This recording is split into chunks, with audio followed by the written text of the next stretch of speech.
Generative AI के आने से अब तक क्या-क्या फ़ायदा हो चुका है, ये जानना आपके लिए बहुत इम्पोर्टेंट है।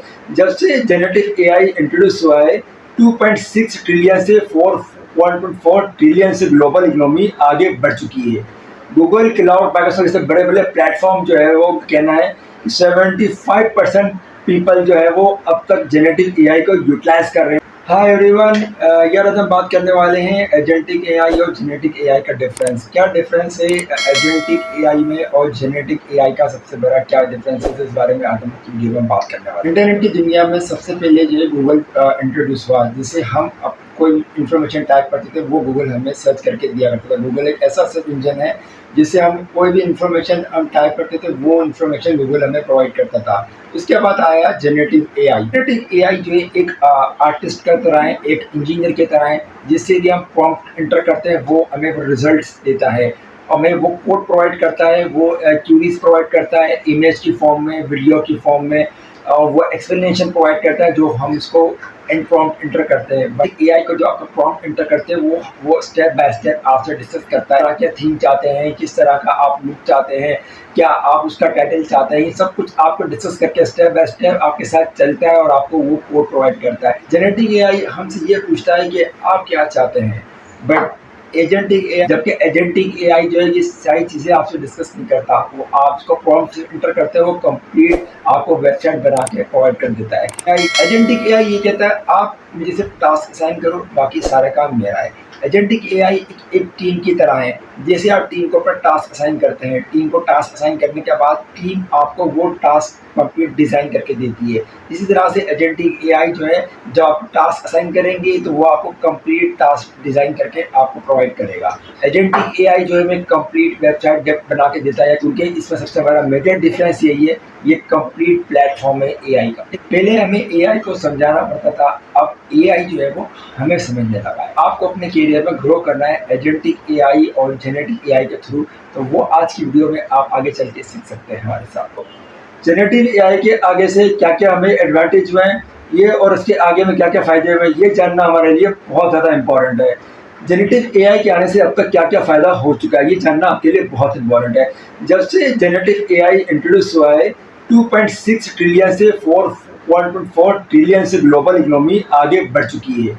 गूगल, क्लाउड, माइक्रोसॉफ्ट जैसे बड़े-बड़े प्लेटफ़ॉर्म जो है वो कहना है कि 75% पीपल जो है वो अब तक जेनेटिव एआई को यूटिलाइज़ कर रहे हैं। और सबसे इम्पोर्टेंट, आप अपने एआई में करियर बनाना चाहते हैं तो आप इस प्लेटफ़ॉर्म को ज़रूर यूटिलाइज़ करें। क्लाउड, माइक्रोसॉफ्ट बड़े-बड़े प्लेटफ़ॉर्म का कहना है 75% प्रोफेशनल आज की डेट में जेनेटिव एआई से टूल्स को या चैट जीपीटी टूल्स को यूटिलाइज़ कर रहे हैं। आप एआई की फील्ड में करियर बनाना चाहते हैं तो जेनेटिव एआई के पेरेंट 50% सैलरी ग्रोथ हुआ है, तो 90% जॉब्स एआई में इस फील्ड में इंट्रोड्यूस हुई दुनिया में। अब क्वेश्चन आता है जेनेटिव एआई किस तरह सीख सकते हैं। एक प्रॉम्प्ट देता हूँ मैं चैट जीपीटी को, तो चैट जीपीटी हमें क्या रिजल्ट प्रोवाइड करता है, ये आप देखिए।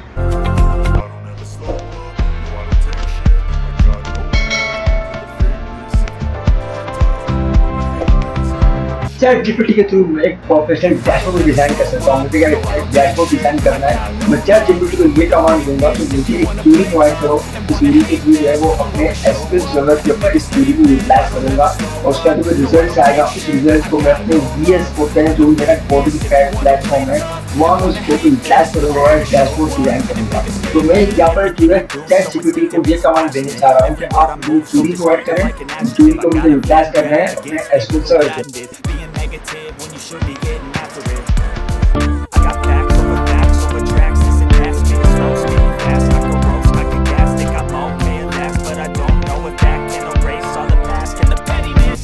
A reflection of the emptiness, hilarious. You think you're worth my time, you're delirious, mysterious because you hide behind a fake exterior, inferior. You know I'll always be a bit superior. Get off of me, this ain't no humble brag. I want.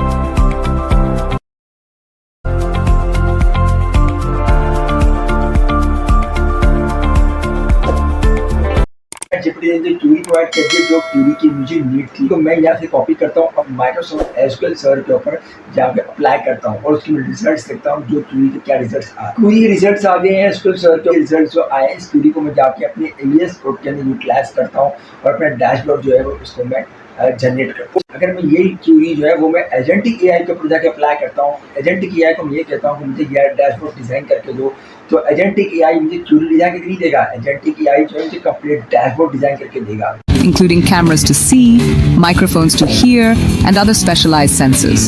These sensors work in concert to collect data about their surroundings, painting a comprehensive picture of the environment. This data is the raw input that fuels the robot's decision-making process. Next, they think, this is where the AI in AI Robot truly shines. The robot processes the data it has collected using sophisticated AI algorithms, often involving machine learning and neural networks. These algorithms enable the robot to interpret what's happening in its environment, analyze the situation, and ultimately decide on the best course of action. For example, imagine a robot encountering a coffee cup on a table. It needs to recognize it as a coffee cup, understanding its shape, size, and potential function. Based on this recognition, it can then plan how to pick it up safely and efficiently, calculating the necessary movements and force. Then, and only then, do they act. The robot sends precise commands to its motors, grippers, and other actuators. These commands translate into physical actions, allowing the robot to move, manipulate objects, and interact with the world in a meaningful way. But the process doesn't stop there. This sense-think-act loop happens continuously, in a never-ending cycle. This continuous feedback loop is what allows robots to adapt to changing circumstances and react in real time. It's this constant sensing, thinking, and acting that enables a robot to navigate a cluttered room without bumping into obstacles, or allows a self-driving car to safely avoid a pedestrian crossing the street unexpectedly. Driving cars are robots on wheels, one of the toughest AI challenges. They use cameras, radar, and LiDAR to map their surroundings in real time. The AI processes this flood of data, predicts what others will do, and plans the safest path. It controls steering speed and braking with precision. Most cars today have advanced driver assist features, not full autonomy. The goal is level 5 cars that drive anywhere, anytime with no human input, but predictable and perfecting. This tech is a long road. Self-driving cars show both the promise and complexity of AI robots. They're impressive, but mastering the chaos of real roads is a huge challenge. The journey to true autonomy is still underway. Like करना, subscribe करना और share करना और comment करना specially मत भूलिए। आप glorious learning के प्लेटफॉर्म में हर वक्त लर्न करने का ही मौका मिलता रहेगा।